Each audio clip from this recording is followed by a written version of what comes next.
BJP na Luchingba Leingak Asigi Asonba amasung loukhatningai yaodraba foreign policy na Manipur Amadi North East region gi Meeyam Awaphamda Tahalabra haina MPCC gi Chief Spokesperson Hareshwar Goshwami na nungnangba phongdorakli Awaphamda ase Mizoram gi Chief Minister Luchingba Chin Kuki Jogi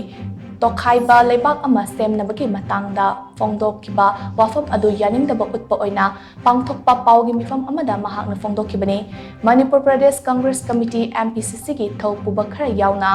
Congress Bhavan na pangthokpa paugi mifam amada Hareshwar Goshwami na hai chahi asigi September tang marida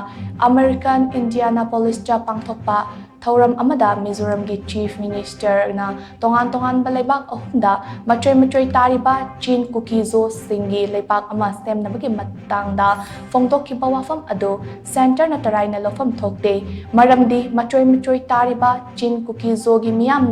Meeyam ase Luchingba amagi makhada thabak tawgadabani haiba wafam yauri Manipur gi luraba tanja asida Chin Kuki Jo Singi tongan balaibak ama semnabagi matangda Mizoram gi Chief Minister na thamkiba wafam ado laibak thibani Chief Minister Luchingba gi wafam ado Mizoram gi DRPR na fonglakpa maramna madu official oiba wafam ni haina lauroidabagi maram leite Manipur gi territorial integrity da yumthang nariba state singna khud thingjilakpa asi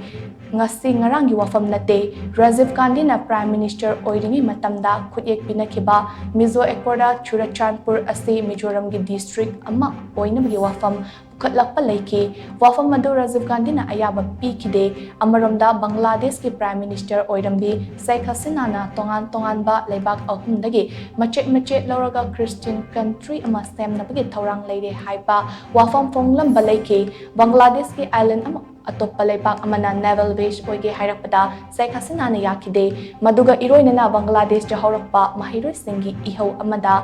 tongshinduna Sheikh Hasina bo mafam loktoki Amaromda Kuki Jo Singi tongan balaibak ama semnabagi matangda World Kuki Jo Intellectual Council na United Nations ki General Secretary da memorandum ama mamang chahi gi June thada pisin balaikre oirakli ba fibam sing asi yengluragadi Manipur da thokliba irang asi geopolitics ki achoba mami tadam natte Manipur da thokliba irang asida atoppa laibak ki aronba agenda yaodraba haibase center ki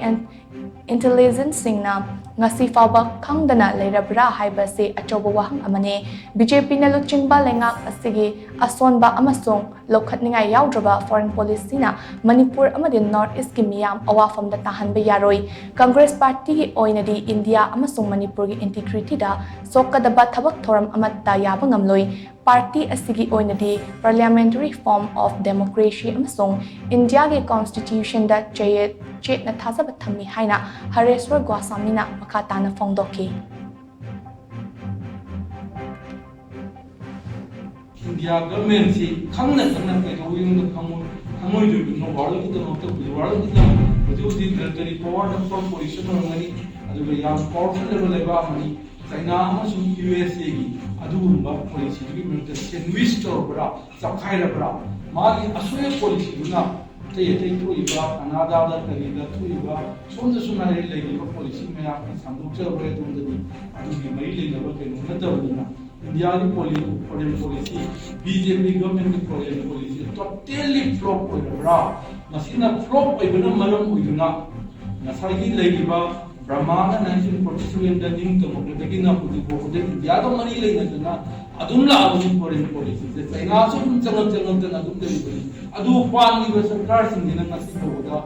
India ki le citizens sing amasung praja sing achuk ya na tam thino wahan ga sun so hon se amutta tawki dai India ki asol foreign policy na BJP ki asol foreign policy na maramoi na ipe Manipur ki praja North East ki praja se wahan bara